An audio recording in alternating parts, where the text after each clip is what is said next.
காலம் கனிந்து வருகிறது. 2026 தேர்தல் விரைவில் விடுதலை சிறுத்தைகளும் தமிழக வெற்றிக் கழகம் கூட ஒன்றாக களமாடுவதற்கான வாய்ப்பு கூறுகள் நிறையவே இருக்கிறது.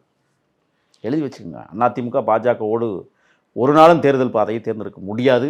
தேர்தலில் படுதோல்வியை சந்திப்பார்கள். பாரதிய ஜனதாவோடு அதிமுக கூட்டணி என்றால் அவர் அமித்ஷா டெல்லியில் உட்காந்து கூட்டணி ஆட்சிங்கிறாரு. இங்கே நாங்கள் தான் முடிவெடுப்போம்ங்கிறாரு எடப்பாடி. அன்வர் ராஜா திமுகவுக்கு போயிட்டார். ஜெயக்குமார் எப்போ தொங்கிக்கிட்டு இருக்கிறார், எங்கிட்டு போகணும்னு தெரியாமல் நிற்கிறார். தமிழக வெற்றி கழகத்துக்கு தூது விட்டுக்கிட்டு இருக்கிறார். எப்படி இருக்குது அரசியல்? ஆக தமிழ்நாட்டில் தன்னிகரற்ற இயக்கமாக தமிழக வெற்றி கழகம் ஒரு நேர்மையான பாதையை முன்னோக்கி செல்வதாக எனக்கு தோன்றுகிறது.